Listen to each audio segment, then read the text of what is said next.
हमारे सनातन परिवार के सभी श्रोतागणों को मैं ज्योतिषाचार्य वरुण प्रकाश स्वागत करता हूं आपके हमारे यूट्यूब चैनल एस्ट्रोलॉजर वरुण प्रकाश। आज इस समय आप लोग देख रहे होंगे कि हमारे लोकसभा में, राज्यसभा में वक्फ बोर्ड जो था बिल वो पास हो गया। हमारी भविष्यवाणी पहले ही इस बारे में हुई थी। हमने आपको पहले बता दिया था कि इस समय मार्च से पहले ये या मार्च से लेकर जुलाई से पहले ये 2 समय मैंने बताया था। इन समय में यह वक्फ बोर्ड ज़रूर संसद में पेश होगा और पास भी करा लिया जाएगा। आपको मैंने जब कुछ भविष्यवाणियाँ बताई थी कि 2025 में कैसा होगा आपका, कैसा कटेगा आपका समय, कैसा रहेगा विश्व परिदृश्य में, देश के परिदृश्य में, हर क्षेत्र में 2025 का प्रभाव कैसा रहेगा आपके ऊपर। तब मैंने यह बताया था कि इस वर्ष भूकंप बहुत ज़्यादा आएँगे। पर्वतीय क्षेत्र के आस-पास रहने वाले लोग इस बात पे सावधानी बरतें क्योंकि वहाँ पे भूकंप आने की संभावना बहुत ज़्यादा है।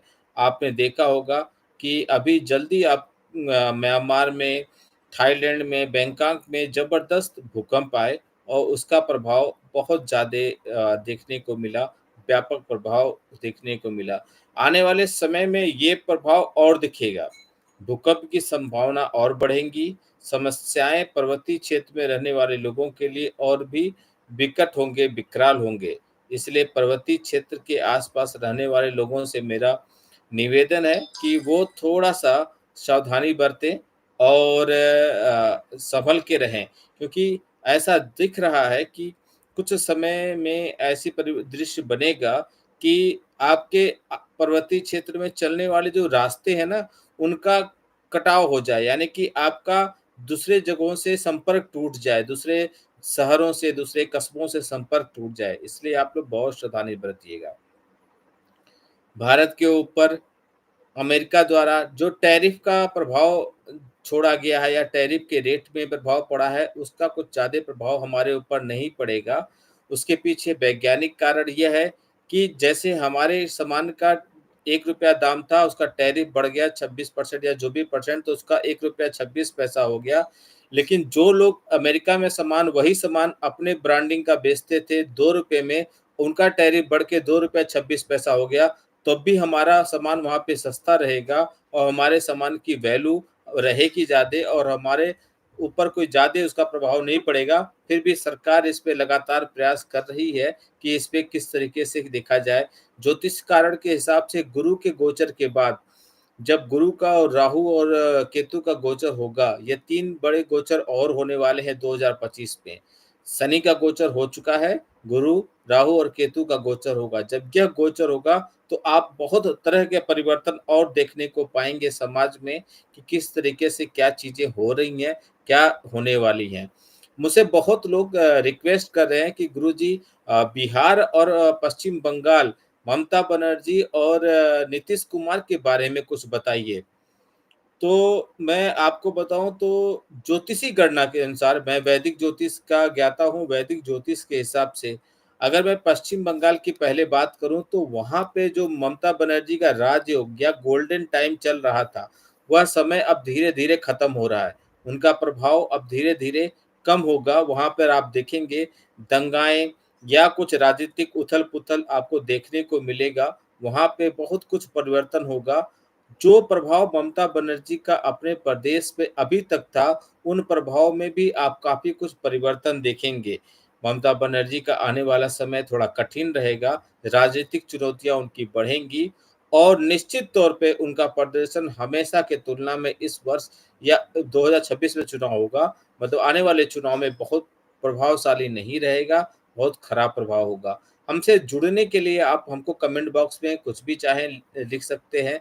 जो आप जानना चाहते हैं, समझना चाहते हैं, वह लिखिए और आपका गोल या आपका जो हमारे प्रत गोल है या सनातन परिवार के जो लोग भी हैं, वह यदि हमसे कुछ जानना समझना चाहते हैं, किसी भी तरीके से तो हमसे संपर्क कर सकते हैं। आपको हमारे चैनल में जाएँगे तो हमारा मोबाइल नंबर मिल जाएगा। यहाँ पे भी मैं अपना मोबाइल नंबर मेंशन कर दूँगा। आप वहाँ पे जाके हमसे कुछ भी जानना चाहते हैं, समझना चाहते हैं, वह कर सकते हैं।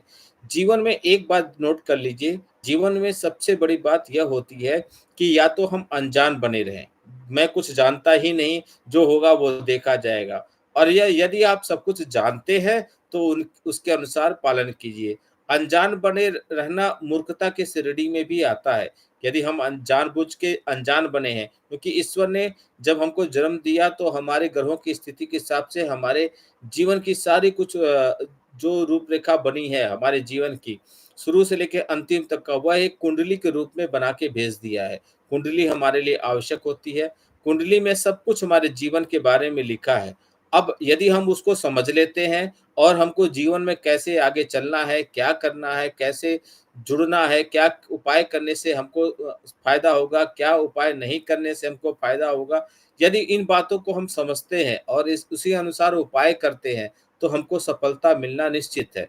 लेकिन यदि हम कुंडली को अनदेखा करते हैं और उसके अनुसार कुछ काम नहीं करते, सावधानियाँ नहीं बरतते, उपाय नहीं करते, तो जीवन में हमको रुकावटें देखने को मिलती हैं और जब जीवन में हमको रुकावटें देखने को मिलती हैं, तो हम ईश्वर को, समय को दोष देते हैं। लेकिन ऐसा बिल्कुल नहीं होता। आपको आपको अपने जीवन में बिना किसी बाधा का, बिना किसी स्पीड ब्रेकर का या बिना किसी रुकावट का आगे बढ़ना है, तो कुंडली आपके लिए सहायक होता है। आप ऐसे समझिए कि आप किसी रोड पे जा रहे हैं, किसी रास्ते आप मार्ग पर आगे चल रहे हैं और अचानक आपको स्पीड ब्रेकर मिल जाए, तो अचानक से स्पीड ब्रेकर मिलने की वजह से आप अचानक से ब्रेक दबाएँगे, गाड़ी की रफ्तार अचानक से धीमी करेंगे, उसमें आपका बैलेंस खराब हो सकता है। गाड़ी को झटका लग सकता है, आप झटके से स्पीड ब्रेकर प्राप्त को जंप कर सकते हैं और उससे आपको नुकसान हो सकता है, छोटे-मोटे दुर्घटना होने की संभावना होती है। लेकिन यदि आप वहीं पे यह समझकर आप आगे बढ़ेंगे, तो आपको पहले से पता होगा कि हमारे रास्ते में स्पीड ब्रेकर कहाँ पड़ने वाला है, हमको कैसे चलनी है, कौन-सी रफ्तार पे चलना है, तो आप उस स्पीड ब्रेकर को बिना किसी बाधा को पार कर ले जाएँगे। तो वही काम कुंडली करता है। कुंडली का यही उद्देश्य होता है कि आपके जीवन में आ रही बाधाओं को पहले से आपको बता देना, समस्याओं को आपको पहले से आगाह कर देना और यह भी बता देना कि आप यह उपाय कर लीजिए, इससे आपको लाभ मिलेगा। हमारे सनातन परिवार के सभी लोगों से अनुरोध है कि कृपया अधिक से अधिक संख्या में जुड़िए। हर दिन लगभग 12 बजे के करीब मैं आप लोगों से लाइव हूँगा और आप जो भी जानना चाहते हैं, समझना चाहते हैं, कमेंट बॉक्स में लिखिए। हमारे मोबाइल नंबर पे संपर्क कीजिए। एक छोटा-सा शुल्क है, वह शुल्क भर के आप हमसे कुछ भी मार्गदर्शन प्राप्त कर सकते हैं, अपने जीवन में आ रही बाधाओं और समस्याओं को दूर कर सकते हैं।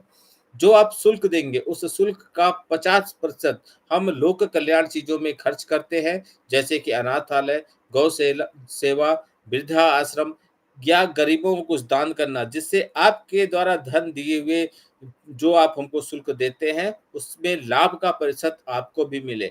इसलिए अधिक से अधिक मात्रा में हमसे जुड़िए। कल फिर 12 बजे मैं आपसे मिलूँगा, इसी चैनल पे। जिस विषय पे भी जानना समझना चाहते हैं, हमसे आप संपर्क करें। आपका दिन शुभ हो। भगवान भोलेनाथ का आशीर्वाद आप पे बना रहे। नमस्कार। जय श्री राम।